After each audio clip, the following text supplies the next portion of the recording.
Hello viewers, welcome to my channel. তো আজকে আমরা দেখব ওয়ানপ্লাসের আরেকটি সিস্টেম বা সেটিংস। তো আজকের এই ভিডিওতে আমরা দেখে নিব যে কি করে স্ক্রিনের মধ্যে টাচ করলেই, এই সাইড দিকে টাচ করলেই ব্যাক হয়ে যায়, সেই সেটিংটি আমরা আজকে দেখে নিব। তো প্রথমেই আমাদের যেতে হবে সেটিংস গিয়ে উপরের দিকে স্ক্রল করতে হবে এবং এই যে লেখাটি দেখতে পাচ্ছ সিস্টেম এবং আপডেট, এখানে ক্লিক করতে হবে। এখানে ক্লিক করার পর সেকেন্ড যে অপশনটা রয়েছে, প্রথমে রয়েছে সফটওয়্যার আপডেট, এটা না, পরেরটা যে রয়েছে সিস্টেম নেভিগেশন, এখানে ক্লিক করতে হবে। এখানে ক্লিক করে এই যে পাশে যেটা আছে গেস্টার্স, এখানে ক্লিক করতে হবে। এখানে ক্লিক করার সাথে সাথেই কিন্তু তোমরা এখানে লার্ন করতে পারো, অর্থাৎ কী করে এটা ব্যাক করবা সেটা দেখতে পারো। এই যে এখানে দেখিয়ে দিচ্ছি যেখান থেকে এটা ব্যাক হবে। তো তারপর তোমরা এখান থেকে এটা করে দিলেই, এরপর থেকে তোমরা এভাবে টাচ করলেই ব্যাক হয়ে যাবে।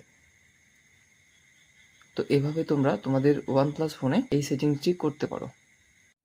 এরকম আরও ইনফরমেটিভ ভিডিও পেতে হলে PR টেক মেন্টর চ্যানেলকে সাবস্ক্রাইব করুন, লাইক করুন এবং শেয়ার করে দিন।